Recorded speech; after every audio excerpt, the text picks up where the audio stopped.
Carl, obviously another disappointing afternoon for you today. I mean, what's your immediate feeling after that? Another bad day. Obviously two poor goals. The first one looked really soft. I think Tiernan said that he's a bit disappointed with it, as he will be. Just seemed to, harmlessly go into the far corner of the net. We spoke about Craney. Obviously peels off wherever he can. He's a strong boy, but we had two players sort of sandwiched either side of him. And he still gets a header off, and like I say, that's defensively it's weak. There's no other way to describe it. And then the second one, we didn't actually see. We were in the process of making a change to go three up top. It looked like he'd squeezed through a gap and then slotted it in. So I can't really give full analysis on that, but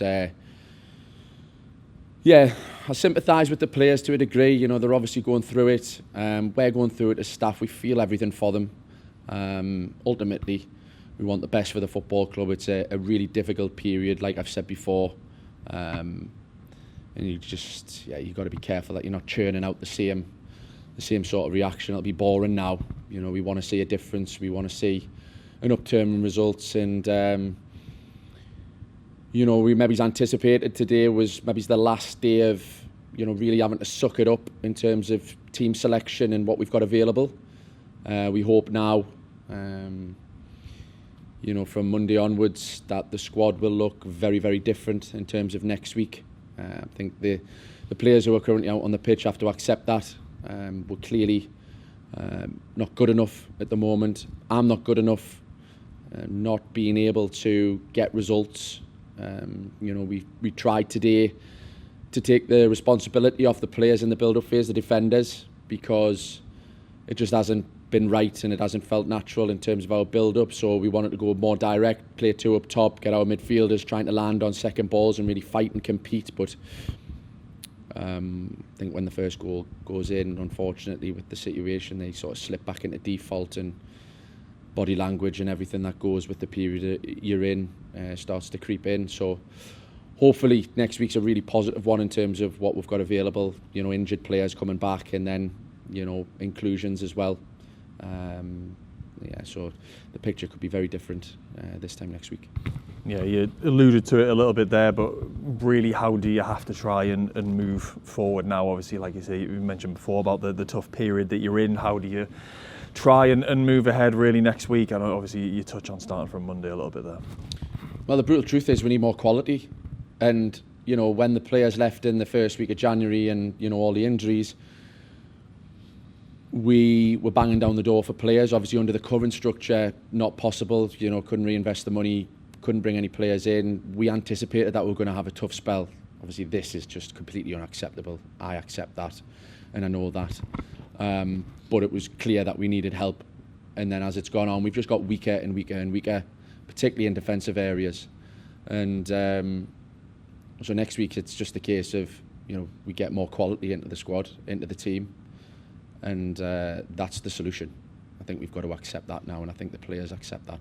You mentioned in terms of bringing more faces and bringing more quality into the squad, obviously a new signing today straight into the team in Frank Noble, obviously someone that you've seen fit to throw straight into the starting 11 today, but how do you feel like he's even just bedded into things in terms of trying to, like you say, introduce a bit more quality and a bit of freshness into the squad, I suppose, on that front as well? Yeah, we just needed something different in the team. Frank obviously brings a lot of experience and leadership, and we need that on the pitch. We need characters, leaders, people who are going to speak and talk. He flew up this morning. It was unfortunate because yesterday, for whatever reason, there was a lot of frustration yesterday. We had 4 targets lined up to come in, and unfortunately, for whatever reason, Frank was the only one that was done. But this has been the case since January. I feel for Luke as well. We work hard on recruitment, so we've got a list of players under the current structure where it's less money. It's you have to be creative. EFL loans, young players, sort of going along with the process that we have done for the last year, 18 months.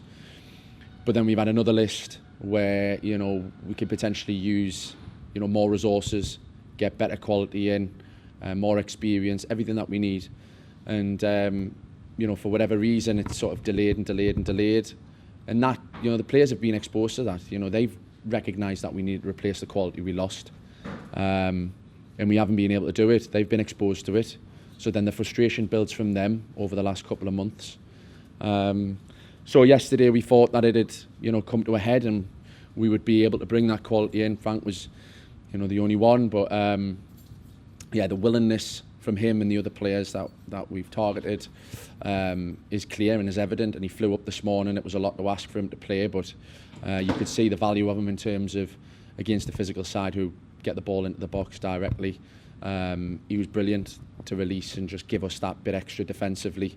So that's of real value. But then also you saw in moments, he's hauled up and he's built up to allow other players to come off him. So hopefully we can bet him in more and we can, with more quality, sort of try and get back to that style that we were playing prior to January. And he could be an important part of that.